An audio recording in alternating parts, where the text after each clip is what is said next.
Vamos a hablar del tejido adiposo, ¿ok? De la grasa, que también forma parte de la familia del tejido conectivo.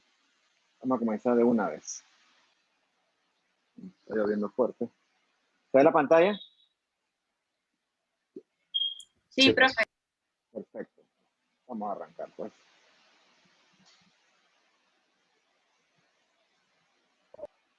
Bien, el tejido adiposo, como les dije, es parte de la familia del tejido conectivo, pero él tiene su respectiva proporción de células, matriz extracelular y también de fibras, que le permiten a él cumplir su función de esencialmente ser un lugar de depósito. En este caso, depósito de grasa. Más adelante veremos grasa de qué tipo. Coloquialmente, a todas estas celulitas blanquitas que conforman el tejido adiposo se le llama adipocitos. Ustedes que son células grandototas, ¿ah? Células grandototas, tan solas como esta el cursor, o están acompañadas formando otros grupitos. Entonces, importante es que para comprender los conceptos de esta clase, hay que también manejar el hecho de lo que vimos en la clase anterior. Usted ve que este tejido adiposo está acompañado aquí de tejido conectivo, pero que ve que es un tejido conectivo que se ve clarito. Alguna fibra de colágeno, pero en el fondo es claro. Bueno, este tejido conectivo que acompaña, o en este caso, este tejido conectivo propio que acompaña al tejido adiposo, es un tejido conectivo tipo laxo, ¿ok? Creo que más adelante veremos ejemplos donde se asocia también al tejido conectivo más denso, pero por lo general él siempre está acompañado de estos tejidos más fibrosos. Bien, ¿dónde encontramos otros tejidos adiposos en grandes cantidades? Bueno, en el panículo adiposo, en ciertas regiones intraabdominales, en palmas y plantas de los pies. O sea, el tejido adiposo está distribuido a lo largo de todo nuestro cuerpo. Tanto así que, dependiendo del estado nutricional de la persona, puede ser aproximadamente de 15 al 20% del cuerpo. Como les dije que estos adipocitos almacenan grasa. Bueno, ellos almacenan la grasa en forma sobre todo de triglicéridos. ¿Okay? Eso lo vamos a ver más adelante. Y aparte de la parte estética, la parte del peso, la parte de salud, el adipocito tiene su función, tiene varias funciones. Una de estas es que ciertos autores consideran a todo el tejido adiposo como un gran órgano endocrino. Es un gran regulador prácticamente de todo el metabolismo. Eso lo vamos a ir desglosando poco a poco a lo largo de la clase. Entonces, esta es una imagen que usted ya conoce hasta el cansancio, de la piel gruesa, con su tejido adiposo denso, que me desconecté por estar admitiendo que siempre se me tapa acá arriba. Con su epitelio, con su epidermis, aquí la queratina gruesa, acá arriba la dermis papilar, que aquí no se ve bien, y que más acá abajo ven la profunda, ¿no? La dermis profunda, con esos haces de colágeno que están todos irregulares, todos aleatorios, todos en distintas direcciones. Más acá abajo vemos las glandulitas que apenas se ven acá. Lastimosamente aquí no puedo hacer aumento, pero estas son las glandulitas sudoríparas. Y acá abajo usted ve que hay grasa, ¿no? Usted sabe que esa grasa, alguna vez yo lo pregunté en la clase y me dijeron, es el tejido celular subcutáneo, ¿okay? Así se llama la grasa que forma parte de las capas de la piel. Tejido celular subcutáneo, tejido subcutáneo, y otros autores también le llaman hipodermis. A mí no me gusta mucho ese término de hipodermis, yo me lo aprendí como tejido celular subcutáneo. Tiene varias funciones. Una función es ser aislante, es como si fuera nuestro propio abrigo natural. O sea, él como que atrapa el calor, o otra forma de verlo es que evita que el calor salga. Y otra cosa que él hace es darle la forma, le da la forma a la piel. Tiene esa función también. ¿Ok? Sigamos. Bien, yo creo que eso lo mencioné alguna vez. Si no se lo mencioné, voy a decírselos. La grasa tiene su función. Por supuesto, ¿no? En exceso, como todo, es malo. Entonces, estos adipocitos almacenan esta grasa, sobre todo en forma de triglicéridos. Y cuando tú te vas a la parte de quema con molécula, produce más energía, te vas a dar cuenta que esa grasa y esos triglicéridos son la mejor fuente de almacenaje de energía. Y eso tiene sus explicaciones. ¿Okay? Yo no sé por qué cuando admito gente, me dificulta cerrar eso de admitir. Bueno, no importa. Usted sabe que los triglicéridos, como toda buena grasa, no son solubles en el agua. Me agarro un aceite, lo guardan en agua como un experimento de la secundaria y vas a ver que quedan separados por un tema de densidades, etcétera.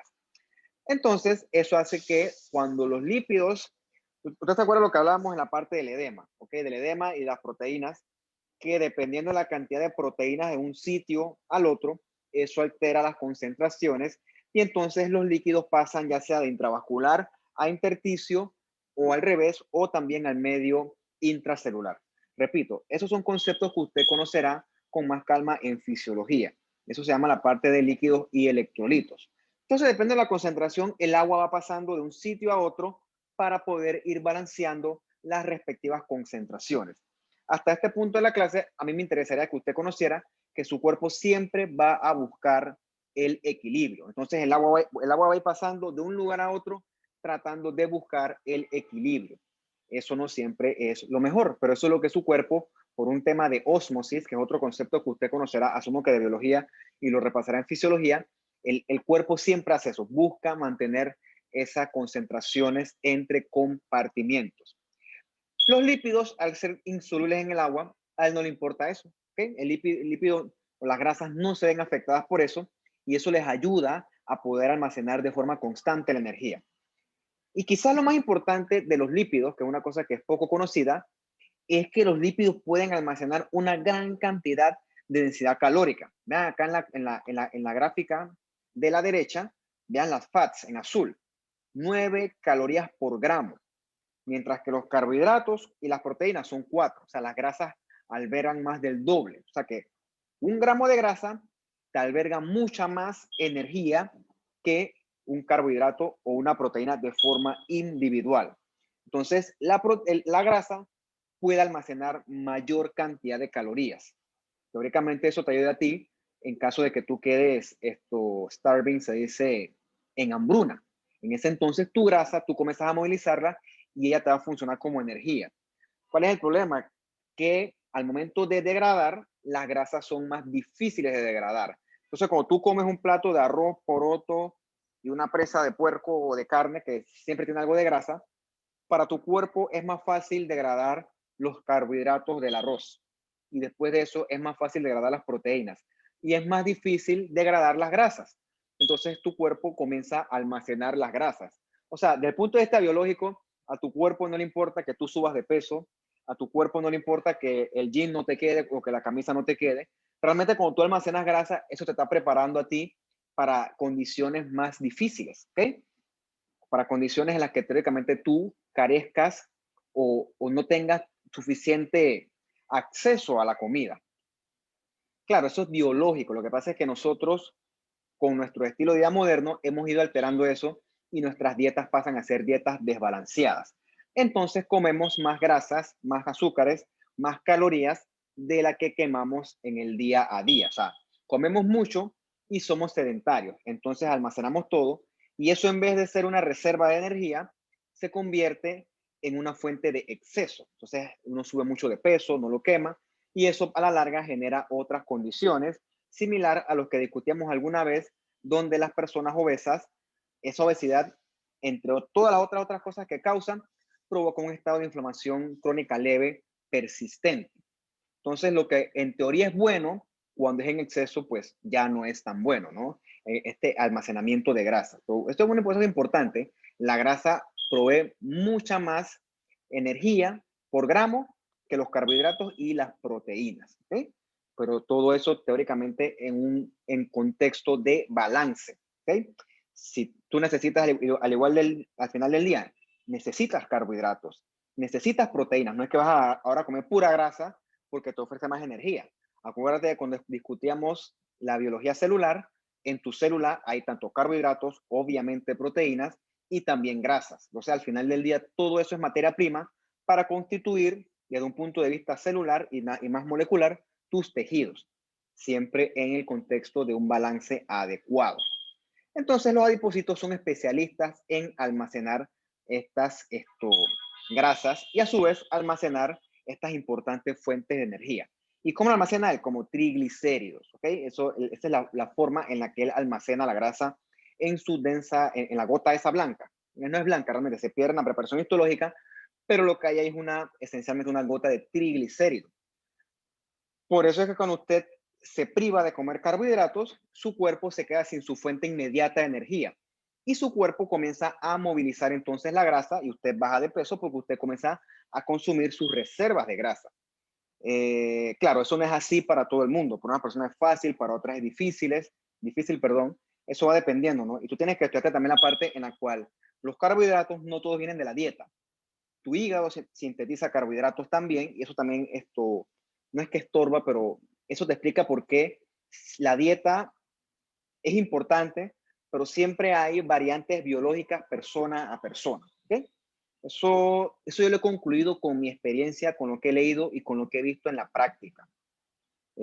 Por eso es que te explican que hay gente que hace dietas ya después de muchos años, 50 años en adelante, y no pueden bajar de peso por variables que no son controlables como esas. Entonces, ahí viene otra parte del ejercicio, hay otros que toman medicamentos especiales, muchas variables que yo no soy experto en nutrición, yo lo trato de ver todo desde el punto de vista biológico, desde el punto de vista de un poquito de bioquímica, que no es mi área tampoco, pero ya un plan nutricional como todo requiere un idóneo en el área y yo no lo soy. Pero sí es importante que sepan esto, ¿no? Que sepan esto y a partir de ahí pueden usted diseñar su propia dieta, que es más eficiente que ciertas dietas que usted verá en el medio actualmente. Por ejemplo, una dieta keto. Brother, si lo agarras y te comes puras grasas, exceso de colesterol, ¿a dónde tú crees que va a acabar ese pocotón de grasa al cabo de 10 años, 20, 15, 20 años? ¿Okay? Eso no se disuelve y ya. Lo que pasa es que la dieta keto no hay estudios a corto plazo. A corto plazo, fantástico. Paciente baja de peso, como usas la grasa como energía, hay mayor cantidad de energía, eso te hace sentir mejor, etcétera, etcétera, etcétera. Pero son efectos inmediatos. No se ha visto qué ocurre con una persona que comenzó una dieta keto hoy a los 20 años, qué ocurre a los 50 años. No se ha visto porque eso es relativamente nuevo. Entonces, al que le interese ese tema puede investigarlo y puede ver por qué eso no es inocuo. ¿Okay? Esas dietas, desde el punto de vista biológico, no son inocuas. Como les dije, los adipocitos están para almacenar energía. Entonces, ellos son claves en el metabolismo. Entonces, tu adipocito va a cambiar, va a responder si él recibe estímulos neurales, nerviosos o estímulos hormonales. Repito, estas son células que siempre son dinámicas, ¿ok? Y a su vez, cuando el adipocito es estimulado, él también libera otras sustancias, ¿ok? Por eso es que el adipocito tiene un papel global en toda esta regulación del metabolismo. Él participa activamente. ¿Han ustedes escuchado esta palabra homeostasis? ¿Han escuchado alguna vez? Sí, profe. ¿Y qué comprendes tú o qué interpretas tú por esa palabra homeostasis? Que es un equilibrio. Ajá, la palabra clave ahí es equilibrio. Eso yo lo aprendí cuando di fisiología. O sea, cuando tú das fisiología, tú te das cuenta que tu cuerpo, al final del día, balancea muchos mecanismos al mismo tiempo para mantenerse en un equilibrio. ¿Okay? Entonces, tu cuerpo, ese equilibrio, todos esos procesos que son estrictamente balanceados y regulados, se llaman homeostasis. ¿Okay? Todos esos procesos que tu cuerpo equilibra en un momento se llaman homeostasis. Ejemplo, tú agarras ahorita y corres 1 kilómetro, tu frecuencia cardíaca va a aumentar, tu presión arterial va a aumentar, tu frecuencia respiratoria va a aumentar, todo con la función de proveerle más oxígeno a tus músculos para poder desarrollar la actividad que sea que estés haciendo. Eso es homeostasis. Una vez que dejes de correr, tu frecuencia cardíaca va a regresar a lo basal, tu frecuencia respiratoria igual, tu presión arterial va a disminuir, tu cuerpo solito se regula y tú ni te das cuenta y tu cuerpo solito se va regulando. Algo más o menos similar ocurre con tu tejido adiposo. Él regula el estado nutricional. Tu tejido adiposo, por ejemplo, ahorita mismo tú dices, no voy a comer ni arroz, ni soda, ni azúcar, nada de carbohidratos. Y tu tejido adiposo solito se va a encargar de comenzar a movilizar las grasas. Porque cuando tú te quedes sin esa fuente de energía, tu cuerpo va a comenzar a mandar señales hormonales que le van a llegar al adipocito y el adipocito se va a activar. Y entonces él dice, bueno, llegó mi momento. Y él agarra y comienza a liberar sus triglicéridos para que estos sean aprovechados como forma de energía. Lo contrario ocurre también. Cuando tú comienzas a comer mucho carbohidrato, mucha grasa, comidas altas en calorías, tu adipocito dice, bueno, es mi momento de almacenar. Y él comienza a almacenar, y entonces ahí es donde tú subes de peso, bajas de peso. O sea, tu adipocito sabe cómo hacer su trabajo. Claro, quizás para uno no sea tan bueno, pero el adipocito aboga por la biología, por mantener todo el punto de vista biológico lo más correcto posible. Otra función importante del adipocito es que el adipocito es, o la grasa como tal, es un aislante natural. O sea, por así decirlo, la grasa agarra y mantiene o atrapa el calor. Es como un cooler o como una lonchera. Tú agarras una lonchera cuando estás en la escuelita y te ponían algo caliente y el calor se mantenía más tiempo que si lo metías en una bolsa de súper. Porque en las paredes de la lonchera hay aislante, ¿no? Que puede ser de foam, de plástico, y entonces eso mantiene el calor. Bueno, algo más o menos similar hace el adipocito. Teóricamente, él ayuda a mantener el calor y eso te ayuda, te debe a ti ayudar a soportar el frío. Otra función de él. El adipocito también llena espacios. Un ejemplo clásico es aquí en la cavidad abdominal. Tú eres un cadáver, tú fundas una incisión a la media, separas los planos y te vas a ver que cuando levantes el hígado, porque el hígado es realmente grande, te encuentras al estómago, ¿no? Claro, creo que es del Netter, está súper bonito anatómico, ¿no? Realmente en un cadáver el asunto no se ve con tanta claridad, pero tú vas a ver, cuando tú levantes eso es pura grasa. Grasa, grasa, grasa, grasa. Y esa grasa forma parte de lo que nosotros conocemos como el epiplón, que realmente son los epiplones, porque hay mayores y menores, o también se le conoce como omentos. Entonces, esa grasa tiene varias funciones. Una de esas funciones es llenar los espacios en la cavidad abdominal y también ayuda a mantener los órganos en su respectivo sitio. ¿Ok? Una especie como, no me gusta mucho la palabra, pero una especie de relleno. Como le dije, ¿no? También el adipocito de tu tejido subcutáneo le da forma a la superficie, sobre todo de tu piel. Y entonces una cosa importante es que tú vas a encontrar mayor cantidad de piel en las palmas de las manos y las plantas de los pies. ¿Por qué? Porque esas son las zonas de tu cuerpo que tienen que soportar más peso, que tienen que soportar más estrés, y en ese sentido son como unas especies de almohadillas o de suelas naturales. Claro, porque es que tu cuerpo no sabe que se inventaron las zapatillas. Teóricamente, él está adaptado para caminar descalzo. Por eso es que también la capa de queratina en la planta de los pies y en las palmas de las manos es gruesa. Es como si fuera una suera natural, y el panículo adiposo es como si fuera una almohadilla, una almohada, una suela. Bien, desde el punto de vista histológico, hay esencialmente dos tipos de tejido adiposo. Este que estoy acá, que es el clásico, el blanco, o le llaman también grasa blanca, y este que está acá abajo más rosadito, que está harto de mitocondrias, mucha mitocondria, se le llama tejido adiposo pardo. ¿Okay? Nosotros vamos a estudiar uno por uno estos tejidos adiposos. El más clásico, el más abundante y el que es más práctico, porque es el que más se ve en el día a día, es el blanco, ¿no? Y su función es almacenar grasa sobre todo en forma de triglicéridos. Desde el punto de vista histológico, esta grasa blanca casi es pura, pura, pura grasa, y tú encuentras un núcleo aplastadito en la periferia de la célula. En comparación, el tejido adiposo pardo tiene como unos tabiques, como muchos globulitos, ¿ok?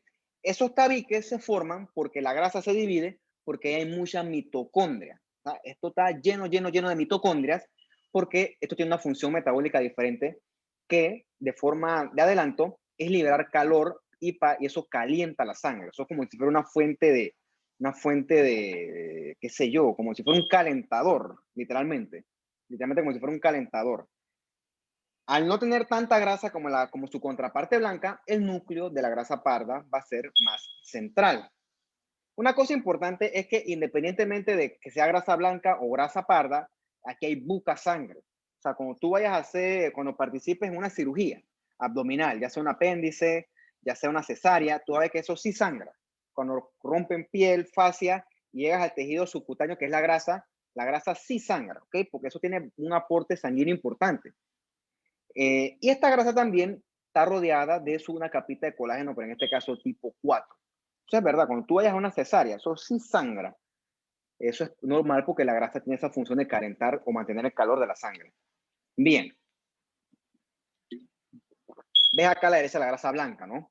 Casi todo es blanco y a la periferia tú encuentras un nucleecito chiquitito empujado, esencialmente. Esto es pura grasa, puro triglicérido aquí. Bien, esta grasa blanca o este tejido adiposo blanco tiene la función de almacenar energía a largo plazo. ¿Por qué a largo plazo? Porque las fuentes de uso de energía rápido, a corto plazo, son los carbohidratos y en menor medida las proteínas. Las grasas cuestan mucho más degradarlas. Por eso es que cuando lean, que por curiosidad, a la gente le da esa keto flu. Es como los malestares cuando tomas una dieta keto. Porque llega un punto en el cual te quedas sin tu fuente rápida de energía y tu cuerpo en ese momento te quedas como en un letargo porque tu cuerpo está tratando de degradar las grasas. Pero en ese interín, sin carbohidratos, tu cuerpo se queda como cuando el carro se queda sin gasolina, te quedas en tanque amarillo. Bueno, más o menos ocurre eso. Y se provocan estos síntomas del famoso keto flu. Bien. Cuando el adipocito está solo, por ejemplo, como acá abajito, son redonditos, ¿ok? Pero cuando están en grupos, los bordes como que se aplastan y se ven más que todo poligonales, ¿ok? El adipocito es una célula realmente grande, ¿ok? Es grandísima. Recuerda tú el valor de referencia del eritrocito, 7.25 a 7.35 micras, compáralo versus el tamaño del adipocito, 50 a 150 micras. A 150 es clase de célula llena de triglicéridos, ¿ok? Triglicéridos que forman o que funcionan como fuente de energía a largo plazo. Lo ves aquí todo, ¿no? Todo esto es grasa. Ves que cuando se unen como que los bordes celulares se aplanan y no se van a ver perfectamente redondos. Todo esto es pura grasa y estos son unas celulotas grandotas. Compara versus estos aquí mononucleares que pueden ser linfocitos o leucocitos X. X porque no puedo bajar a determinar qué son, pero compáralos ellos versus los adipocitos. Los adipocitos son grandes, son bien grandes y ves cómo empujan el nuclecito hacia la periferia. Bien, como tú solamente encuentras una gota única de grasa aquí, otra forma de conocer o de denominar al tejido adiposo blanco o al adipocito blanco le llaman también tejido adiposo unilocular. Cuando tengamos una imagen en más aumento del pardo, veremos por qué este es unilocular, el blanco, y el pardo es multilocular. ¿Qué ocurre? El tejido adiposo blanco no es blanco realmente. Este tejido adiposo, al momento de la preparación histológica de rutina, cuando digo la palabra de rutina, quiere decir la que se hace de base, que es la hematoxilina y eosina. Entonces, cuando hay que usar muchos solventes. Asumo yo que Lisbeth habló de eso en la clase de laboratorio. Uno, esto es el sileno. El sileno es una cosa que huele como un alcohol, pero bien, bien potente. Esa cosa es terrible el sileno. Y cuando se derrama, eso bota más vapores, que eso es bien, un olor bien penetrante. Bueno, ese sileno, esos solventes, remueven los triglicéridos del adipocito. Entonces, cuando tú lo tienes en H&E, él no tiñe todo blanco. Por eso es que se ven las células así blancas, vacías, como dice aquí el enunciado. ¿Okay? Más adelante vamos a ver que hay técnicas histológicas que te permiten a ti ver el adipocito en caso tal de que tú lo quieras estudiar con más detenimiento. Obviamente, desde este aumento en H&E, que este aumento puede ser unos 20x, tú nada más alcanzas a ver el núcleo, que es esta rayita aquí a la periferia, chiquitito. Los otros organelos no los alcanzas a ver porque para eso necesitarías una ultraestructura o un microscopio electrónico, ¿no? Que te permita ver más la estructura de la célula. Pero ahí tú encuentras en la grasa blanca mitocondrias, Golgi, algo de RER y algunos ribosomas. Repito, no lo vas a poder ver por H&E porque necesitas mucho más aumento porque son poquitos organelos. Por ejemplo, ¿por qué la grasa va a tener retículo rugoso? Perdón, el adipocito. Si él no sintetiza proteínas. ¿Por qué va a tener ribosomas? La misma razón. O sea, realmente como esta es una célula cuya única función es almacenar triglicéridos, almacenar grasa, realmente el uso de los otros organelos es bastante rudimentario. Las caviolas que alguna vez hablamos cuando hablamos de la endocitosis y el transporte de vesículas son importantes aquí, porque cuando la grasa o mejor dicho, el tejido adiposo tiene que liberar sus triglicéridos. Como los triglicéridos son moléculas grandes, él tiene que liberarlos gracias a el mecanismo de vesículas. Acuérdate que tú no puedes liberar toda esa grasosota grandotota libremente a través de la membrana. Entonces, aquí es importante las caviolas para ese tráfico de vesículas, en este caso del contenido del adipocito, que es grasa, ya sea para mandarlas, para usarlas como energía o para incorporarlas de donde vengan de la dieta, o vamos a ver que más adelante en otra diapositiva, de dónde viene la grasa. Porque no solamente viene la dieta, no viene solamente de la dieta. Bien, vean ustedes aquí en esta imagen, a la derecha, hay grasa, ¿no? Hay estos adipocitos grandototes. Ves que cuando se unen los bordes se ven como bien definidos, pero eso se ve la célula como poligonal, ¿okay? Como líneas rectas, como si fuera un polígono. También le llaman poliédricas. Pero como están solitas, las células se ven más redonditas, los adipocitos. Es una característica histológica de ellos. Ven que en el fondo de esos adipocitos hay un estroma que lo constituye un tejido conectivo con poco colágeno. En este caso es un tejido conectivo tipo laxo.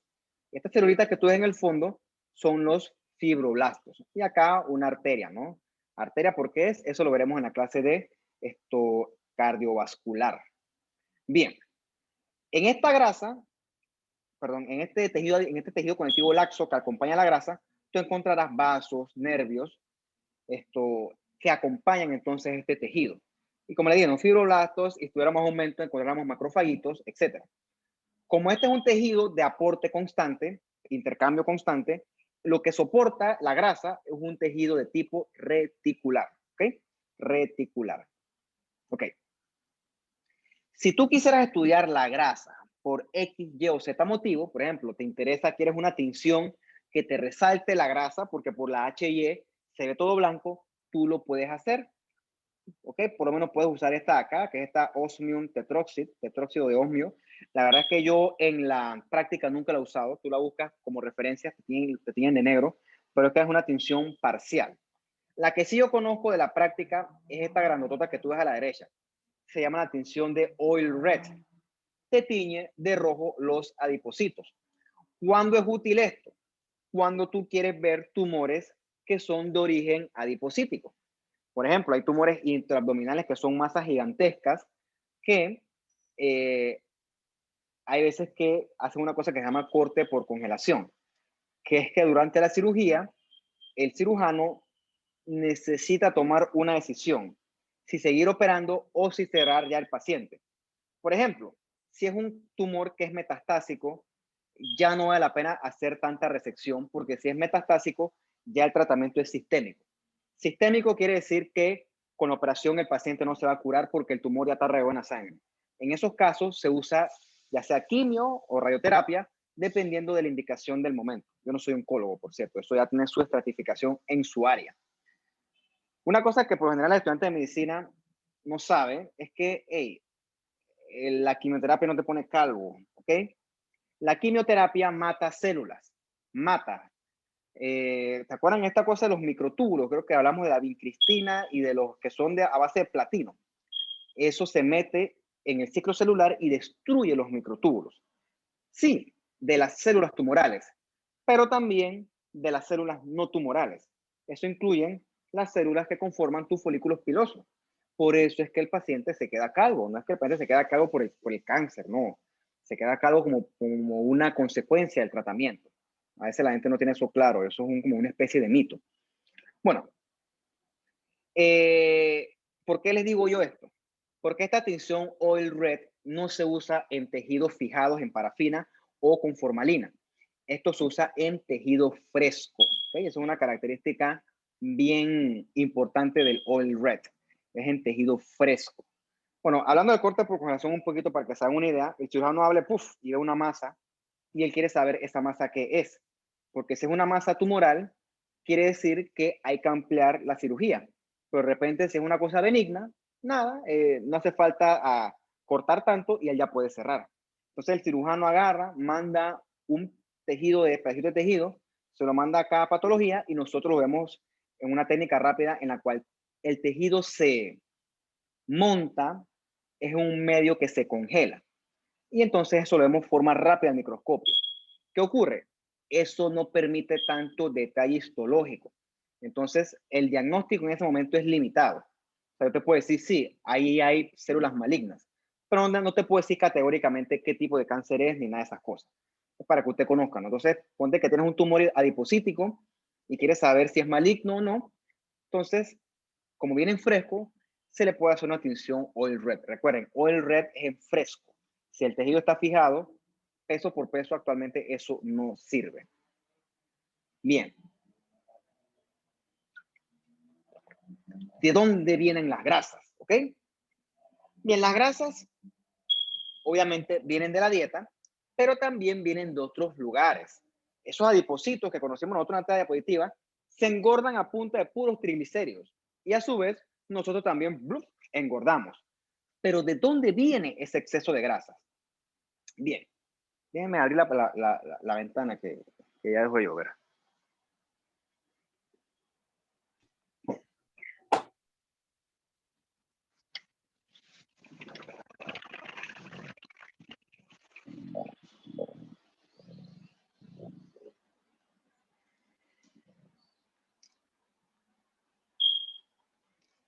Listo. Entonces, obviamente, la primera fuente de grasa es la dieta. ¿Ok? Entonces, ¿qué ocurre?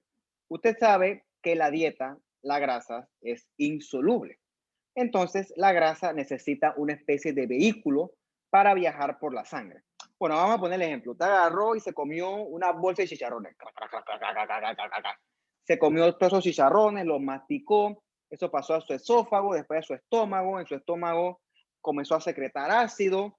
Entonces, esa grasa que era grande se degrada todo y queda convertido eso en materia prima.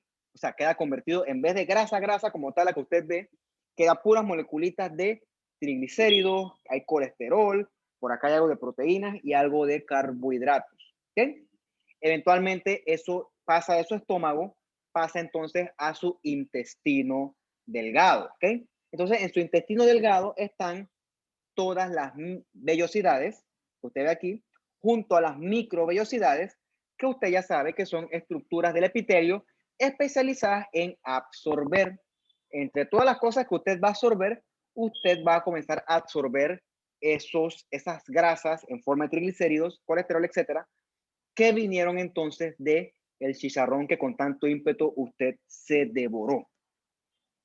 Entonces, esas grasas pasan aquí adentro en forma de un vehículo, ¿no? Que se llama el kilomicrón. Es como si fuera una cápsula así que rodea la grasa, para que la grasa pueda movilizarse, porque repito, la grasa es insoluble en el agua y la sangre tiene una parte de agua, entonces no puedes mezclar la sangre con el agua, entonces necesitas ese vehículo. Kilomicrón, yo solamente lo voy a mencionar, eso se ve con mucha más calma y detenimiento en bioquímica. Nuestro hígado, su hígado y el mío sirve para muchas cosas. Tiene 1.400.000 funciones. Yo me acuerdo de mi profesor de biología celular en mi primer semestre, se llama Enrique Austin, que él es genetista en el complejo. Cuando él habla del hígado, él decía, el hígado, mírenlo como si fuera una gran fábrica. O sea, el hígado es el sitio donde se fabrica todos los componentes de las células de nuestro cuerpo. No todos, pero un 99.9%, quizás más. Entonces, el hígado sintetiza todas las macromoléculas que forman parte de nuestras células. Una de esas macromoléculas son los lípidos. Es su hígado y el mío también sintetiza lípidos. Y ese hígado envía esos lípidos a la sangre en otra forma de vehículos que se llaman las VLDL o Very Low Density Lipoprotein, otro vehículo. O sea que tienes ya dos elementos donde viene la grasa, de la dieta y de tu hígado. Ay, pasó la corriente. Recuerda que tu adipocito también es una célula endocrina que sintetiza también. Bueno, tu hígado también sintetiza grasa, pero en una forma más simple. Sintetiza ácidos grasos libres y tu adipocito también sintetiza glicerol. Entonces ves que tienes tres fuentes o tres mecanismos para tú sintetizar lípidos. Entonces, eso es lo que le decía yo, que sí, hay gente que le para la dieta y quedan fit, pero hay gente que no. ¿Por qué? Porque quizás tienes un hígado que es ávido en sintetizar grasa o tienes un tejido adiposo que endocrinológicamente también sintetiza mucha grasa. Entonces, son variables que dependiendo del metabolismo de la persona, a uno le va bien, a otro no tan bien, y a algunos no les funciona. Cuando tú des tu clase de farma y hables de la hipercolesterolemia, vas a ver que hay muchas familias de medicamentos que evitan que se absorban o que se sinteticen la grasa en el hígado también, sobre todo el colesterol. Ahí hablarás de la estatina, de los fibratos, de un montón que no me acuerdo, porque ya yo mi disco duro de farma lo borré para hacerle espacio a la patología. Pero, obviamente, estos se han ideado medicamentos que le pegan a alguno de estos mecanismos. Unos le pegan a la absorción de las grasas, otros les pegan a la síntesis hepática de las grasas. Claro, ninguno es inocuo. Todos tienen sus respectivos efectos adversos porque así funciona la farmacología. Perfecto. Entonces tienes tu grasa dentro de tu vehículo, ya sea en un kilomicrón o en un VLDL. Entonces, ¿cómo liberas el producto dentro de ese vehículo? Bueno, con una enzima que se llama la lipasa de lipoproteína. Estos ácidos grasos libres son moléculas que son en verdad chiquititas. Comparadas con un triglicérido son chiquititas. Entonces, como son chiquititas, ellas son liposolubles y pueden pasar con relativa libertad a través de la membrana plasmática. ¿Okay? Era para acá. Bien, este es un esquema del libro. Te explica más o menos cómo se hace ese transporte de sangre, ¿no? Tienes un adipocito aquí. ¿Okay? Esquemáticamente tienes un adipocito. Ves que el adipocito está en íntimo contacto acá con un nervio. Entonces el nervio estimula el adipocito. Por ejemplo, si usted necesita fuente de energía rápida, dejámoslo en fuente de energía y ya. Sus nervios le proveen estimulación nerviosa, valga la redundancia, y su adipocito le mandan a comenzar a liberar grasa. Yo solo estoy tratando de resolver porque esto es fisiología y entra en otras áreas, pero es para que usted se haga un background de esto. Entonces su adipocito activa muchos mecanismos intracelulares y entonces él libera la grasa en forma ya sea de free fatty acids, que son ácidos grasos libres, y eso se incorpora a la sangre. Entonces de la sangre, vean que las grasas se transforman en esto que se llama kilomicrones, ¿ok? Kilomicrones que son de la dieta o en las VLDL, que son de lo que viene de las grasas que se sintetizan en el hígado. Entonces, para que esto se libere y se degrade, necesitamos la lipasa de lipoproteínas. Entonces, esto se degrada y vuelve y se incorpora en el adipocito. ¿Ok? Y se empaqueta en forma de triglicéridos que son más grandes. Entonces, el nervio vuelve a estimular el adipocito y vuelve él y libera ácidos grasos libres. Es como si fuera un ciclo en el que la idea es ir liberando estas fuentes de energía dependiendo del estímulo que viene de afuera. ¿Y quién provee el estímulo de afuera? Los nervios y o las hormonas. Vuelvo y repito, esto es una cosa que usted quizás conocerá con más calma en fisiología, en algo de endocrino. Yo solamente se los menciono porque realmente esto no es tanto histología, pero es para que usted se haga una idea o un concepto de las cosas, de cómo ocurre esto más o menos. No, mi área es más que todo morfológica. Bien, para repasar lo que hemos dicho más o menos, bien, tú tienes tu adipocito normal y ocurre una estimulación hormonal o nerviosa. Por ejemplo, yo ahorita dije hoy, mira, ya me cansé. Se acabaron las hamburguesas, galletas, hablando de galletas, vi que la tapa de la galleta está abierta, hay que cerrarla porque si no, se llenan de hormigas. Y así aprovecho para hacerle más agua. La cosa es que tú quieres cortar de tu dieta todos los carbohidratos. Tú no vas a comer ni arroz, ni pasta, ni pizza, ni soda, ni jugo que tiene poco azúcar, ni chicha, ni nada. O sea, tú tienes una dieta estricta, marcial. Bueno, tu cuerpo se va a dar cuenta cuando tu fuente interna de carbohidratos acabe. Y tu cuerpo va a decir, chuleta, me he quedado sin energía. Entonces tu adipocito va a recibir un estímulo ya sea nervioso u hormonal. O sea, lo va a recibir. Y entonces eso le va a indicar a él que él tiene que liberar su fuente de energía.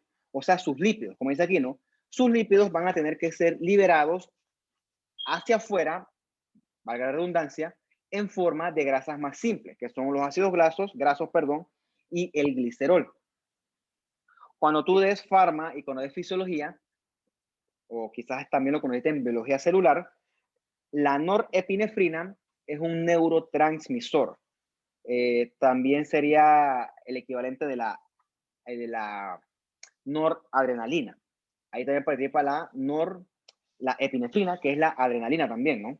Bien, bueno, esa norepinefrina, que es liberada, para que sepan también, lo libera la médula adrenal, eso lo conoceremos en la clase de endocrino, activa esta hormona, ¿no? La lipasa sensitiva hormona.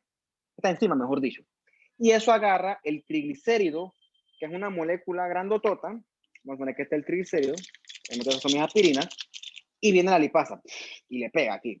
Y como esto no puede pasar a través de la membrana libremente porque es muy grande, entonces lo degrada, ¿no? Entonces ya tienes unas moléculas más chiquititas. Póngase que este es un ácido graso y esto es un glicerol. Más o menos así. ¿Ok? Entonces la norepinefrina favorece que la grasa libere su contenido para aprovechar esa energía. Bien, esta lipasa sensitiva hormona también es estimulada por la hormona del crecimiento. Desde un punto de vista así bien somero, porque tampoco que la cosa es así, se lo voy a simplificar para que quede claro.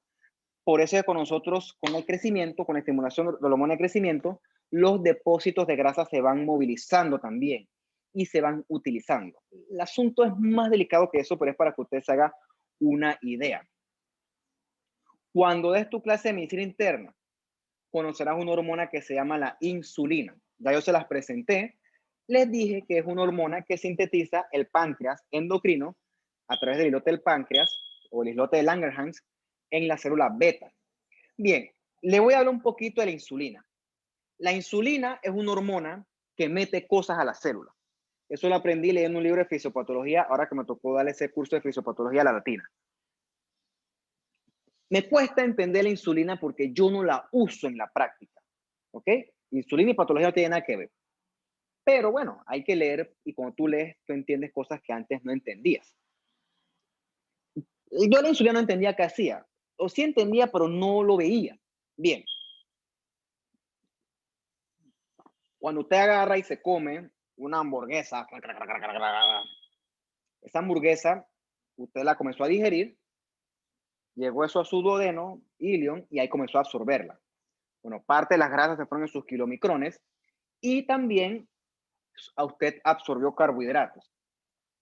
Esos carbohidratos, esos kilomicrones y esas proteínas van a pasar a través del conducto lacteal, que es un linfático, se conectan con la sangre.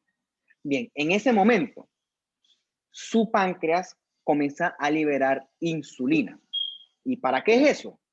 Para que esas macromoléculas, sobre todo los carbohidratos, puedan ser utilizados como fuente de combustible por parte de sus células. Las células que más utilizan carbohidratos en este caso son músculo esquelético, su cerebro y bueno, dentro de el músculo también el corazón. Son células que son ávidas de energía, ávidas de ese uso de carbohidratos. Entonces, hasta este punto, imagínenselo así. La insulina es secretada para que esa azúcar se meta adentro de los tejidos, adentro de las células. Porque si no hay insulina, entonces ese azúcar en exceso se queda en la sangre. Y eso tiene dos problemas. Ese azúcar dentro de la sangre con el tiempo provoca daño y el otro problema es que su celulita se queda sin su fuente de energía. Entonces, paciente diabético, cuando tú le pinchas el dedo, ¿por qué tiene la glicemia alta? No sé si es glicemia, porque este es glucemia en español porque viene de glucosa. Porque toda la glucosa se queda en la sangre, no se incorpora a las células. Porque una de dos, o no hay secreción de insulina, que eso ocurre en los diabéticos tipo 1, porque hay un ataque autoinmune contra el islote de Langerhans, o el paciente tiene cierto grado de resistencia a insulina. Esa es la famosa diabetes tipo 2. Eso es lo que se ve más que todo en pacientes obesos, que tiene que ver con ese exceso de inflamación, etcétera, que eso es más que todo medicina interna, así que no es mi área, pero alguito sé de eso. Entonces, usted, cuando toca hacer su internado, se va a tener pacientes que son tipos que pareciera que la glicemia es de competencia. Tú le pinchas y el tipo dice que 400 de glicemia y el man está ahí como si nada. O sea, lo que son 400 miligramos por decilitro de glicemia. Chuso, tú estás al borde de una complicación aguda. Entonces, ok, para hablar un poquito de qué ocurre con ese azúcar en los vasos, cuando la célula se queda sin energía, la célula es inteligente. Dice, chuleta, me quedé sin carbohidratos, así que va a tener que liberar el storage, los almacenes de energía prohibida. Y la célula comienza a liberar la grasa. Y la grasa es una buena fuente de energía. Pero cuando en el metabolismo, que tú conocerás en bioquímica o conociste, no sé, me corregirán porque yo no soy experto en eso. Sí, la grasa es una fuente perfecta, bonita, espectacular de energía, pero eso tiene su costo. Cuando tú produces grasa, también se produce algo que se llama cuerpo cetogénico, ¿ok? De ahí viene la palabra de keto. Keto en español es ceto, ¿no? Entonces, si tú dejas de percibir carbohidratos, tus celulitas hábilmente van a seguir usando grasa. Y entre más grasa usen, más cuerpos cetogénicos comienzan a acumularse. Esa acumulación de cuerpos cetogénicos en la sangre provoca acidosis, otro concepto que conocerás en fisiología. Eso forma parte de la clase que se llama trastornos ácido-base. ¿Okay? Entonces, esos trastornos ácido-base es lo que le provoca al paciente lo que se llama una cetoacidosis diabética. En lo que ocurre es que la sangre está hiper cargada de azúcar. ¿Okay? Y entonces también se hipercarga, se sobrecarga de cuerpos cetónicos. Está acidótico el paciente. Y eso también altera los electrolitos. Porque también hace desequilibrios hidroelectrolíticos importantes. Esto tiene que ver mucho con el transporte, sobre todo el potasio. Pero eso, bueno, eso ya es otra clase en la que ya yo creo que me he separado mucho, pero es para que usted, es como la aplicación médica de esto. Eso es lo que ocurre como complicación aguda. ¿Cómo yo resuelvo eso? Coge tu 10 unidades de insulina. Bueno, esa insulina va a agarrar ese azúcar en la sangre y la va a comenzar a movilizar adentro de de la célula. Y ya, se resolvió. Entonces, ese paciente, ¿qué tiene que hacer? No puede estar hartando ni comiendo mucho azúcar ni tomando soda, pues cada vez que él come azúcar, ese azúcar se queda parqueando en la sangre. Entonces tiene que estar cada rato, pincha. En el caso de los diabéticos tipo 1 y los que ya no responden a hipoglucemiantes orales. ¿Ok? Repito, usted conocerá eso mejor a lo largo de su carrera. Quizás un poquito muy avanzado para este punto. Bien, esa es una complicación aguda. Con el tiempo, ese estado basal de hiperglucemia, el azúcar ese también provoca daño a los mismos vasos como tal. El azúcar provoca un fenómeno que se llama la acumulación de productos de la glicación. Si no me equivoco, se llama así. Esa acumulación de productos de la glicación provoca daño a la vasculatura con el tiempo. Se llaman complicaciones tardías o complicaciones crónicas de la diabetes. Eso daña los vasos, los engrosa, ¿ok? Los pone muy prominentes. Entonces, ese vaso engrosado ya no es tan capaz de llevar sangre a donde tenía que llevarlo. O sea, puede ser que antes el vaso estaba bien abiertote, ¿no? Una luz bien permeable y con el tiempo esos productos de glicación inflaman la pared del vaso y el vaso se va aterosclerosando. Se inflama mucho. Entonces, ese paciente va a tener una disminución en el aporte sanguíneo. ¿Ok? Por eso es que esos pacientes comienzan a hacer cosas tipo pie diabético, porque aparte de los productos de glicación dañar los vasos, también dañan los nervios. Entonces el paciente pisa un clavo o pisa una astilla, o lo más dramático que se cuida, pero se compra unos zapatos incómodos y se le hace una vejiguita. A mí se me hace una vejiguita y me duele el pie, y menos que ustedes también. Pero el paciente diabético tiene una neuropatía que se llama el diabético y ese individuo no le duele. Y él va por ahí y la heridita que era chiquitita con el tiempo crece y se hace una ulcerota. La ulcerota se sobreinfecta. Como no hay aporte sanguíneo, no pueden llegar leucocitos a pelear contra esa infección. Entonces las bacterias hacen fiesta y entonces la úlcera comienza a crecer, sobreinfectarse y eso es lo que genera el famoso pie diabético, que usted conocerá, te lo prometo, en su internado y ahí pasará tiempo limpiando pie diabético. ¿Ok? Todos estos estragos lo provoca esto, la ausencia relativa o total de insulina. Eso es lo que hace la insulina con respecto al carbohidrato. La insulina también inhibe la lipasa sensitiva hormona, ¿ok? La inhibe. O sea que la lipasa no hace su función, o sea que hace lo contrario a la norepinefrina. O sea que la insulina hace que se acumule grasa. Bueno, no se acumule, hace que no se rompa grasa y por lo tanto se acumula, ¿ok? Eso para que ustedes hagan una idea.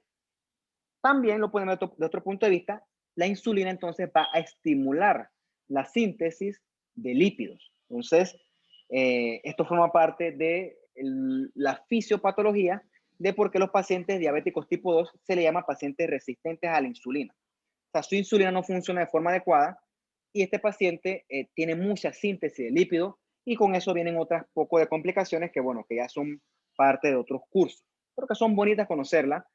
No puedo ser un experto en todo porque en mi cerebro no da para tanto, tampoco me interesa, pero sí es importante tener más o menos una ubicación global de las cosas. ¿Sabes?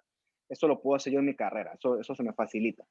Bien, hay otra hormona que tiene un papel importante aquí que se llama la leptina. Si lo buscan en el libro, también se llama factor de saciedad. La leptina es una hormona que, como dice acá abajo, inhibe el hambre. O sea, una hormona importante porque si tú tuvieras mucha leptina, no te diera hambre, no comieras en exceso. Y si no comieras en exceso, para ti fuera muy fácil hacer dieta. Además está decirle a ustedes que lo duro de la dieta es hacerla. Hacer una dieta es muy sufrido. Si fuera por eso nosotros, almuerzo, dame una galleta de sal con un poquito de queso y ya, para adelante. Desde el punto de vista bioquímico, esta galleta probablemente te provee a ti suficiente energía, pero tu cuerpo, nuestros estilos de vida nos obligan a comer más. Entonces tú ves estos platos copiosos en los que tú encuentras arroz, ensalada, macarrones, porotos, pollo, tajada y, cómo no, vasón de chicha con hielo, ¿no? O sea, una comida hipercalórica, 2000 calorías en una sola sentada. Entonces eso es parte de nuestro estilo de vida. Eso está mal, ¿ok? ¿Por qué? Porque quizás la leptina, que inhibe el hambre, no está haciendo un buen trabajo. Vamos a hablar un poquito de la leptina más adelante. Cuando tienes aquí tu grasa, ¿no? Tu tejido adiposo con tu triglicérido, entonces llegó la epinefrina, aquí está epinefrin, creo que sí se hace en inglés, puedo estar equivocado, estimuló ese adiposito y él comenzó a degradar este triglicérido en glicerol y ácidos grasos libres, gracias a la hormona sensitiva lipasa. Esa es la forma simplificada de ver esto. Repito, esto es algo más complicado. Bien. Vean este ratoncito gordo que está acá, ¿no? En esto ya está viendo el video del perro guatón. Entonces es como si fuera el ratón guatón. Está bastante gordo, ¿no? Súper gordo. Bueno, fuera de la tontería que acabo de decir, esto es importante porque los ratoncitos y los animales en general son instrumentos de ciencia. Entonces que a mí me da risa el video este del conejo de la experimentación en animales. Brother, los animales tienen su función para experimentar. ¿En quién va a experimentar? En los humanos.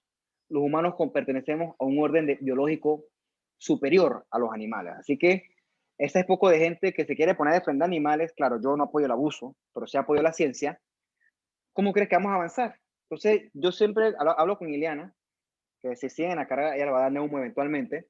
Nosotros estamos regresando a una especie de edad media, donde el amor y la pasión parece estar por encima de la ciencia. Y eso a mí me asusta, ¿ok? No me gusta eso. Bien. Esta leptina, que es el factor de saciedad, o esa hormona que te inhibe el hambre, fue estudiada y es estudiada en estos ratoncitos que son genéticamente obesos, ¿no? Los científicos hacen que ellos sean genéticamente obesos para estudiar estas hormonas. Por ejemplo, tú agarras este ratón y por métodos que no voy a entrar en detalle, tú haces que sean deficientes en leptina. Entonces hace un ratón con mucha hambre y este ratón va a comer en exceso. Versus su compañero que es un ratón fit, que el tipo come lo que él tiene que comer y su leptina comienza a hacer efecto y el tipo dice, ya, hasta aquí.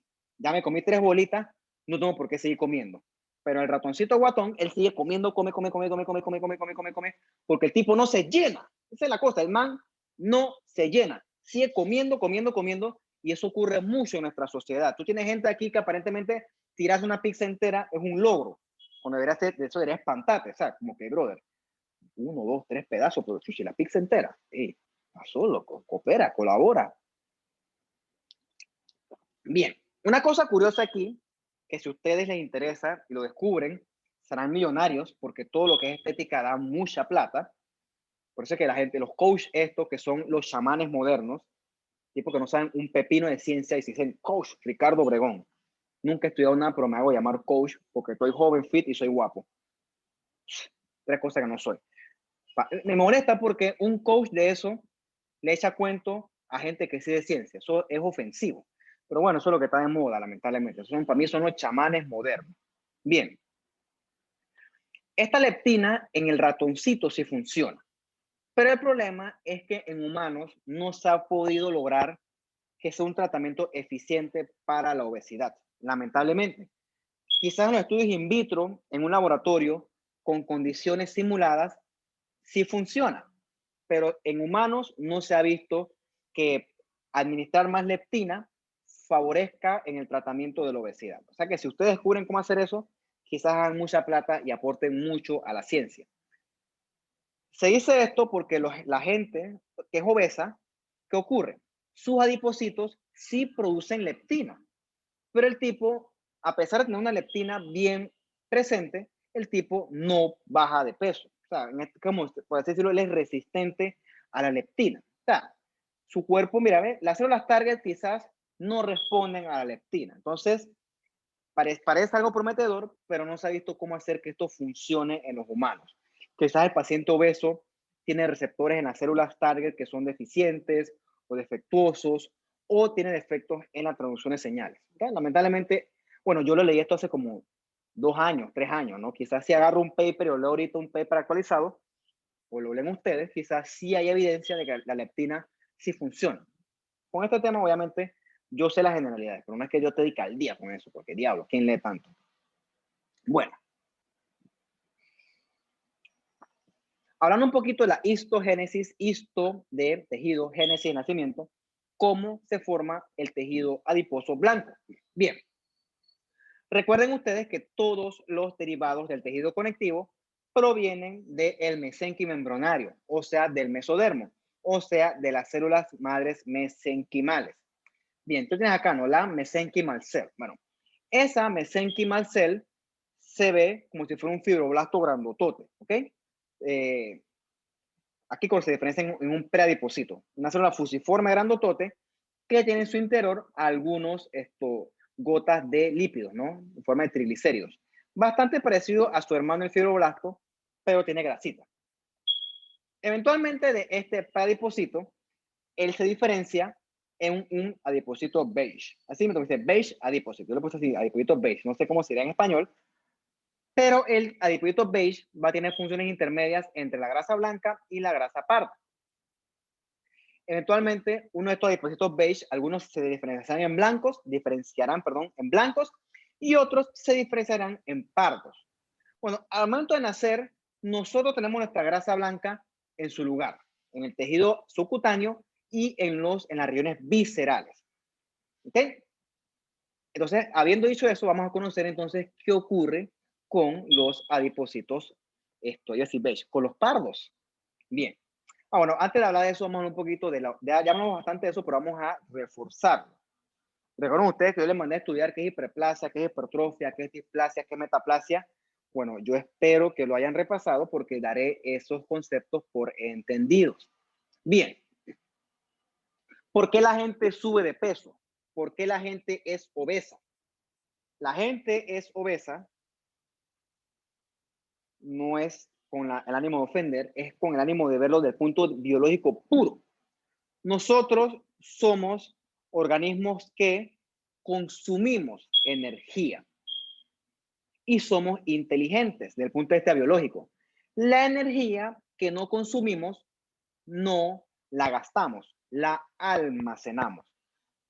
Si yo agarro y me como el plato que les describí, montaña de arroz, ensalada de papa, macarrones, pollo guisado, poroto, 2 tajadas, al lado mi vaso de culé y rebozando hasta arriba.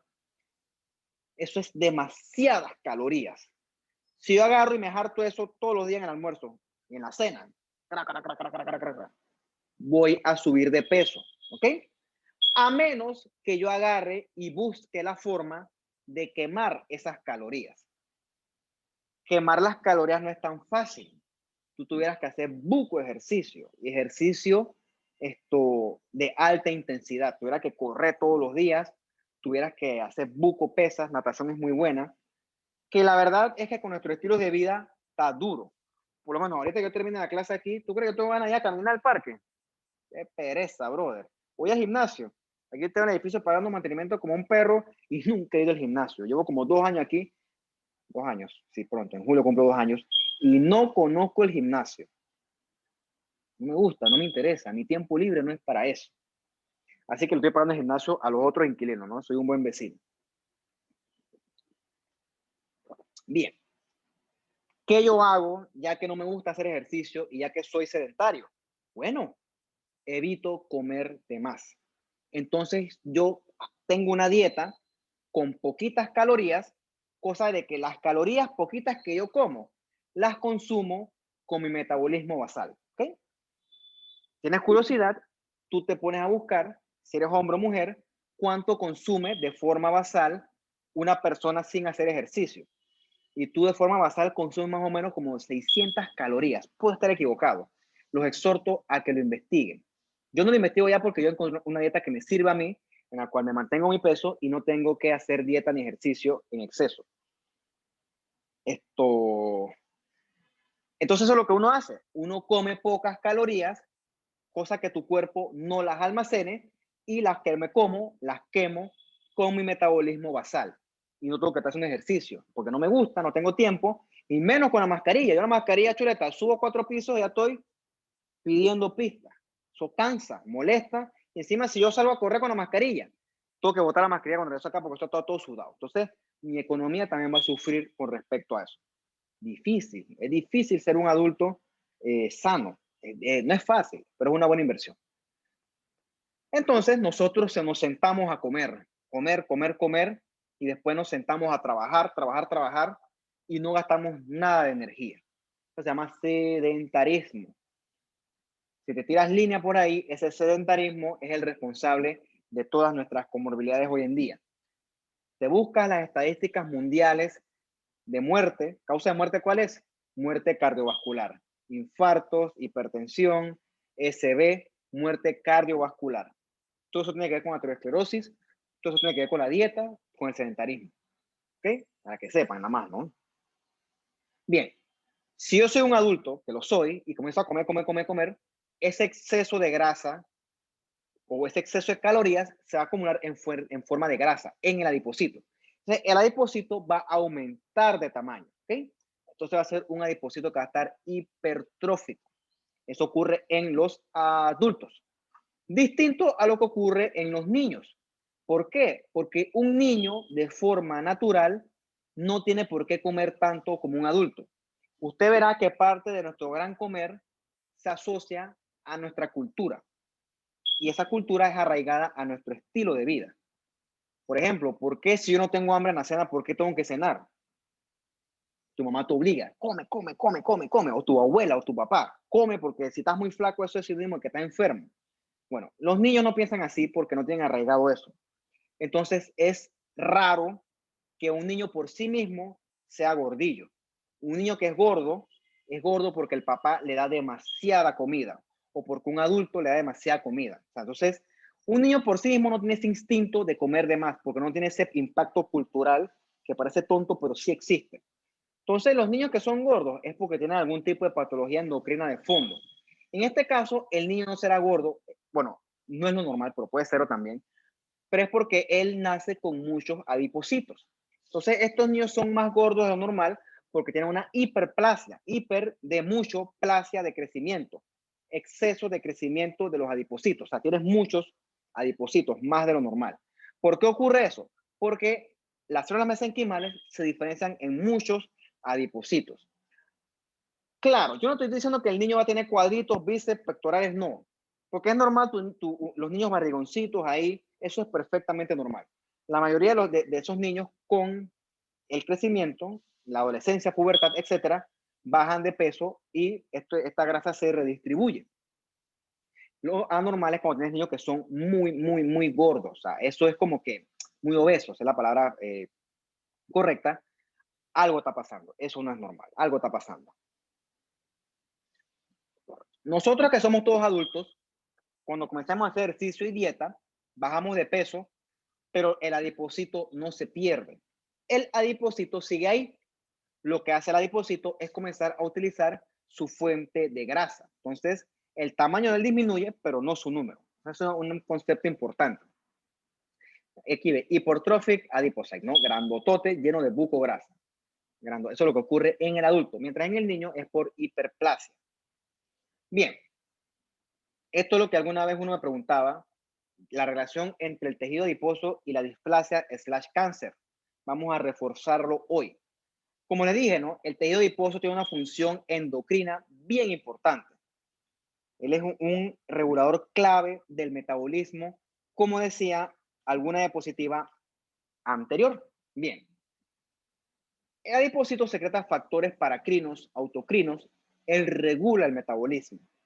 Pero el adipocito también secreta ciertos mediadores de la inflamación, que se llaman las citoquinas. Citoquinas hay muchos. Hay unas citoquinas que son antiinflamatorias y otras citoquinas que son proinflamatorias. Interleucinas, factores de necrosis tumoral, muchas. Usted la conocerá en su clase de inmunología, patología, etc. El tejido adiposo, en este caso, secreta citoquinas proinflamatorias. Entonces, entre mayor tejido adiposo tú tengas, un tejido adiposo metabólicamente más activo, más prominente, teóricamente mayor cantidad de citoquina proinflamatoria él secretará. Le digo teóricamente porque eso varía paciente a paciente. Y eso es un concepto relativamente nuevo. Entonces, esta persona con tejido adiposo tan prominente, un tejido que secreta mucha citoquina proinflamatoria, ¿okay? Eso es una cosa que está desregulada. Entonces, este paciente que es obeso y secreta mucha citoquina, él va a estar en un estado de inflamación crónica leve que es persistente. Esta inflamación crónica le pega a los vasos sanguíneos. Eso predispone a aterosclerosis, le pega a la regulación de la insulina, predispone a diabetes y predispone a hipercolesterolemia, predispone a muchas cosas. En el peor de los casos, con el tiempo, esta inflamación también predispone a cambios en las células y eso es un factor de riesgo para cáncer. Factor de riesgo, no es que es causa directa, no es que porque fulano es gordo va a tener cáncer, no. Eso usted lo leerá, casualmente estaba leyéndolo con la residente hoy en la mañana, una paciente de 41 años con un carcinoma de endometrio. ¿Ok? Eso es raro, muy joven, 41 años, Dios mío, 10 años más que yo, o sea, eso me preocupa. Eso antes no se veía. Entonces, ese carcinoma de endometrio se relaciona mucho con el exceso de hormonas, ¿ok? Estrógenos. Entonces, el tejido adiposo participa en la síntesis de estrógenos. Pues esta paciente que es obesa, no me consta que a veces es obesa porque yo no la he visto, pero algo me dice que sí. Ese tejido adiposo regula el metabolismo. En este caso, como es en exceso, lo regula mal. Entonces, sintetiza mucho estrógeno. Entonces, ese endometrio sobreexpuesto a estrógeno por mucho tiempo o exceso de estrógeno va a comenzar a sufrir cambios. Va a ser hiperplasia, displasia y finalmente hizo un carcinoma. Lástima que no le tomé foto, jugué muerto ahí porque era una bonita foto para usted. Usted era como todo la cavidad endometrial estaba llena de tumor, un tumor grande, prominente, exuberante, horrible para los 41 años. Eso da miedo. Eso ocurre, no es que ocurre gracias, pero un factor de riesgo es esto, ¿no? La obesidad.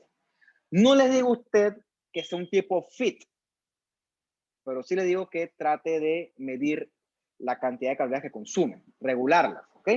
No tienes que ser un tipo fit como si no fueras a hacer triatlón, tampoco así.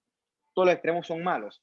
Pero sí, hey, si puedes bajarle un poquito la dieta, bájale, regula. No la pares, pero bájale un poquito el azúcar, bájale un poquito las grasas. No te vas a morir. Poco a poco, poco a poco, poco a poco. Como está aquí, ¿no? El tejido adiposo que todos tenemos regula bien el metabolismo, ¿no? Pero el tejido adiposo del paciente obeso es un tejido adiposo que es anormal. Y como dice aquí, ¿no? Favorece inflamación, favorece estrés oxidativo. El estrés oxidativo, palabras menos, daña las células y favorece la resistencia a insulina. O sea, es factor de riesgo. Repito, no es que el paciente obeso le va a dar cáncer, es un factor de riesgo. Sigamos. Esta otra parte habla de la grasa parda. Una cosa importante, el adulto no debe tener grasa parda. Esa grasa parda se ve en los recién nacidos y tú la encuentras en la espaldita, en el cuello y en los hombros. Ellos tienen ese depósito de grasa parda que más adelante usted entenderá por qué estos bebés tienen grasa parda y el adulto no. Cuando el bebé va creciendo, la grasa parda se va perdiendo. Entonces, cuando ya es un adolescente y un adulto, casi toda esa grasa parda se perdió. En el adulto puedes encontrar de forma random algo de grasa parda en la aorta, rodeando la aorta, los riñones, pero no es una cosa que, wow, prominente, ¿no? ¿Por qué es grasa parda? Porque tiene mitocondrias. Y esas mitocondrias tienen un pigmento que se llama el citocromo. Usted lo conocerá, esa realidad citocromo, lo conocerá en farmacología. Tiene que ver con metabolismo de los medicamentos, pero sepa que hasta este punto es solamente un pigmento. Y aparte, tiene muchos vasos. Entonces aquí hay un vaso, tiene eritrocitos adentro, aquí hay otro vaso. Por eso es que se ve parda. Entonces, esta gran cantidad de mitocondrias hacen que los triglicéridos se tabiquen. Entonces, por eso es que se llama tejido adiposo multilocular. Verás que en mucho aumento, como lo tienes aquí, no se ve tan pardo, pero si lo ves desde arriba, sí se ve como rojizo, cremita. Bueno, el que lo escribió dijo que era pardo, ¿no? Pues, entonces eso por eso se llama multilocular. En este esquema, que es del libro, tú ves que tienes muchas. Todas estas negritas son mitocondria, mitocondria, mitocondria. Y esa gran cantidad de mitocondrias hace que las gotas de grasa se dividan. Ya no confluyen como en la tejido adiposo blanco. Bien, este poco de mitocondrias son como unas baterías que producen calor. Y ese calor va a la sangre, a todo ese aporte sanguíneo, y eso calienta la sangre. Por eso es que es importante eso en el recién nacido. Usted es adulto, usted tiene frío, ¿qué hace? Va y busca un abrigo. O va y ponte que estés en la lluvia, te resguardas de la lluvia. O sea, tú tienes mecanismos para defenderte del frío. Pero un bebé recién nacido no. Entonces él utiliza su grasita parda. ¿Ok?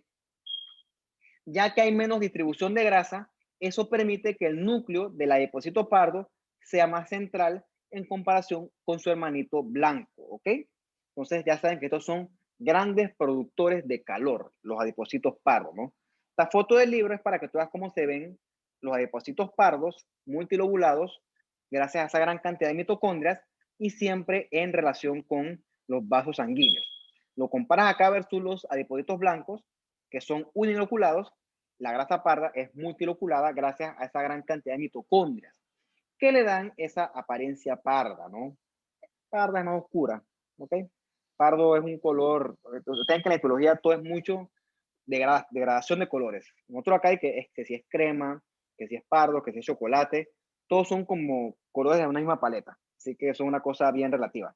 Bueno, el autor le quiso poner pardo, así que se queda en pardo. Bien. La grasa parda sirve para producir calor, ¿ok? Es como unas baterías que, unas fuentes de calor, en un proceso que le llaman termogénesis.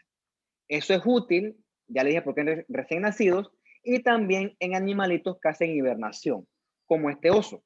Obviamente este oso cuando duerme, que duerme yo no sé cuánto, 1, 2, 3 meses durante el invierno, él no come ni nada. O sea, ¿cómo él produce calor? Bueno, porque él tiene adipocitos pardos, ¿ok? Entonces, esos adipocitos pardos, al igual que sus hermanos los blancos, son sensibles a la norepinefrina. Entonces, esa norepinefrina activa la lipasa sensitiva hormona y eso degrada el triglicérido a ácidos grasos y glicerol. Entonces, estos ácidos grasos que son libres se metabolizan y este metabolismo produce calor y también produce mayor consumo de oxígeno. O sea, este es el precio, ¿no? Produce calor, pero también consume más oxígeno. Entonces, es un mecanismo para que este osito y también el recién nacido pueda mantener su temperatura lo más caliente posible. Eso ocurre gracias a una enzima que está en la mitocondria que se llama la termogenina. Esa termogenina hace que estos mecanismos sean más rápidos, ¿ok? La termogenina lo que hace es que pasen protones de un lado a otro y eso aumenta, por así decirlo, la actividad metabólica de la mitocondria y eso libera calor con más facilidad. Repito, en un adulto como nosotros no es importante porque nosotros tenemos mecanismos para defendernos del calor. En un adulto como tú, una grasa parda sería un gastador de energía. Es como tener en tu casa un televisor que siempre está encendido. ¿Para qué? Gasta mucha luz. Entonces no es necesario. O un televisor viejo o una nevera vieja que te gasta mucha luz. No es necesaria. Cómprate una que sea inverter, que no gasta tanta luz. Entonces, para el adulto, una grasa parda, que en papel parece útil, pero en realidad es un gastador de energía. Para nosotros no es necesario, pero quizás para el osito este y el bebé sí es necesaria. Listo, pues entonces esta clase era un poquito más corta. Dudas, preguntas, comentarios, algo que no quedó claro. Profe, entonces, según lo que entendí, la norepinefrina lo que hace es activar el consumo de grasas. En cambio, la insulina lo que hace es bloquear ese consumo de grasas e iniciar con el consumo de carbohidratos, ¿cierto? Sí, estoy de acuerdo con tu lógica. Para aportar a eso, la norepinefrina lo que hace es que se produzca energía. ¿Okay? ¿Cómo se produce esa energía? A través del triglicérido. La insulina hace lo contrario, que se almacena energía. Entonces hace que se acumule grasa y esa grasa acumula energía, por así decirlo, acumula triglicéridos y entonces son los carbohidratos que son una fuente más rápida de energía. Así, creo que tu concepto está bien. Norepinefrina gasta energía. ¿Cómo podemos ver eso con un ejemplo? Bueno, cuando tú de fisiología vas a dar una cosa que se llama respuesta fight or flight. Fight, vamos a buscarlo. Eso yo lo di en la clase de fisiopatología para que tú lo entiendas, para que sea más fácil entenderlo. Eso se llama la clase que se llama diablos, sistema nervioso simpático y parasimpático. Por ejemplo, si tú estás ahorita en tu casa y se fue una balacera, tú te vas a asustar. Tu corazón va a comenzar a latir. Entonces, eso es una respuesta. Eso tú no lo controlas. Cuando tú te asustas, eso tú no lo controlas. Eso se llama que cuando tú estás buscando tu teléfono y no lo encuentras, tú te asustas, automáticamente te asustas. Eso tiene su explicación. Vamos a buscarlo aquí para que te quede el concepto ese más o menos claro hasta este punto. Bien. Vamos a transmitirla acá para que ustedes vean la diapositiva. Eso se llama acá Share Screen. Bien. O bien el título, pues no tiene nada que ver. Pero imagínense en estos tiempos antiguos, ¿no? Tú eres un cavernícola y te aparece un tigre, ¿ok? Bueno, cuando aparece ese tigre, tú te asustas. Pero mientras que tú te asustas, tu sistema nervioso te prepara para dos cosas, ya sea para pelear con el tigre o para salir corriendo. Por eso, cuando estás frente a una amenaza, tu corazón comienza a ponerse a latir rápido. Todos tus órganos, tus ojos se dilatan, se llama midriasis. Te prepara para poder reaccionar rápido. Tu frecuencia, tu presión arterial aumenta para poder llevarle más sangre a tus músculos.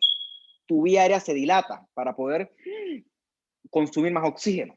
Entonces, tú ves como acá pelea, o sea, cuando va a pelear, tú te activas. Bueno, te activas para dos cosas, para responder o para pelear. Eso lo provoca la respuesta fight or flight. Aquí la dice, ¿no? Fight or flight. Bueno, yo huiría, sinceramente. No tengo por qué pelear con un tigre. Para que entiendas con respecto a la clase anterior, para estas cosas se necesitan energía. ¿Ok? Entonces, tú comienzas a bombardear unas cantidades bestiales, como estás en una amenaza, de norepinefrina. Entonces, esa norepinefrina se va a tu tejido adiposo. Y tu tejido adiposo dice, llegó la hora. y él comienza a degradar rápidamente gracias a la lipasa, esta de lipoproteína, creo que se llama así, no sé si me equivoco, comienza a degradar rápidamente el triglicérido a ácidos grasos y a glicerol. Entonces, en este momento, esa bomba de ácidos grasos y glicerol te sirve a ti para poder usarlo como fuente de energía inmediata. ¿Okay? Eso es un caso excepcional. Tú no puedes estar todo el tiempo en respuesta fight or flight. ¿Me explico? Eso es fisiológicamente incorrecto, porque eso pone a sufrir mucho tu cuerpo. Tu corazón no puede estar latiendo basalmente a 120 por minuto. ¿Me explico? Tú no puedes estar permanentemente hipertenso. Entonces, esas son situaciones ocasionales. Es un mecanismo de supervivencia. Y parte de ese mecanismo de supervivencia requiere el uso inmediato de energía. Entonces, si viene al caso, parte de esa energía también esto se da por el uso de las grasas para esto. No es que siempre ocurre, pero tu cuerpo en determinado momento esto lo puede hacer. De hecho, yo hablaba en el curso pasado, usted sabe cuando usted le da una famosa pálida, que tú como que, ay Dios mío, ¿qué me pasa? Bueno, eso le pasa a los niños cuando son chiquititos y tienen canto lindo el lunes y se desmayan. ¡Plop! Bien. Por lo general, eso ocurre cuando el niño se queda sin azúcar, quizás porque no desayunó. Entonces, cuando tu cuerpo se queda sin azúcar, tú tienes órganos que son vitales, que son el cerebro y el corazón. Lo que tu cuerpo hace con ese poquito de azúcar, lo que hace es movilizar ese azúcar a los órganos vitales, cerebro y corazón. Al cuerpo no le importa ni músculo esquelético, no le importa ni riñones, que tienes dos, ni tracto gastrointestinal. Entonces, cuando tú comienzas a tener esos síntomas de pálida, que, ay Dios mío, no, yo siento que me voy a morir, es porque tu cuerpo, sin querer queriendo, activó la respuesta fight or flight. Tú comienzas a bombear un pocotón de adrenalina y de norepinefrina.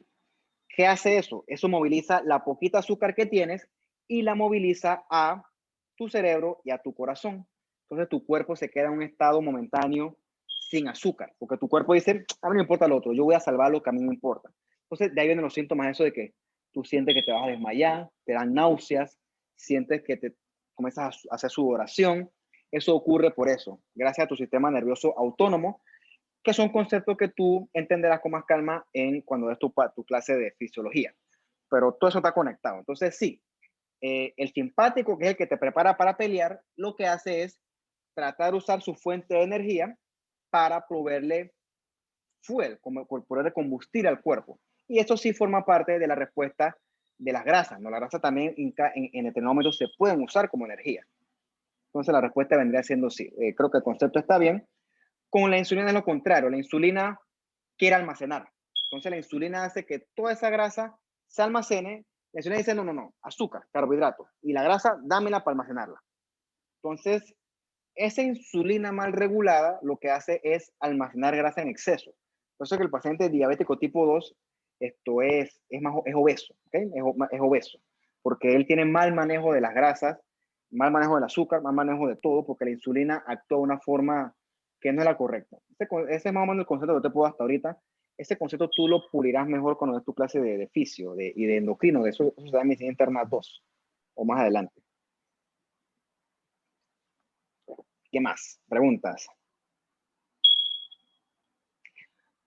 Bueno, repito, esto no es que ocurra así. Yo le estoy hablando desde el punto de vista de condiciones fisiológicas ideales. Al momento de eso, hay muchas otras variables que varían persona a persona. O sea, yo le estoy hablando de todo el punto de vista como simulado en un laboratorio. ¿Okay? Si tú te quieres estudiar paciente por paciente, pues la cosa es mucho más compleja, ¿no? Por eso es que yo lo hablo todo como si todo fuera simulado con condiciones manipuladas o manipulables. Es como entender el cuerpo como una máquina. Fundamentalmente el cuerpo no es una máquina. El cuerpo tiene otras variables que hacen el trabajo un poquito más difícil. Por eso que a mí me gusta la patología. Los que quieren estudiar todas esas otras cosas, vayan a hacer clínica. Eso no es mi área, no es mi talento.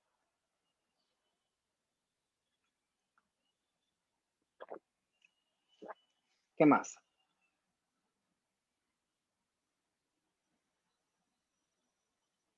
Bueno, si no hay más preguntas, entonces muchachos, los dejo para que repasen lo que le queda de tiempo para su quiz. Y bueno, ya eso está programado para que sea exactamente a las 6:30. Son 9 preguntas, creo que le puse 14 minutos, más o menos. Creo yo que está más sencillo que el anterior, si prestaron atención a la clase de ayer. ¿Okay? Así que en lo poquito que a usted le queda, si no estudió eso, le recomiendo que se lo estudie, que es un tejido conectivo denso regular, irregular, que es laxo, donde se ve, que es una plasmática, qué función tiene, que es un macrófago, qué función tiene. Ya ahí le dije casi para que ganen 80, así que aprovechen, pues. Entonces nos veremos entonces, si Dios quiere, la otra semana, ¿ok? Cuídense y estamos en comunicación. Chao. Chao, profe. Cuídense. Hasta luego.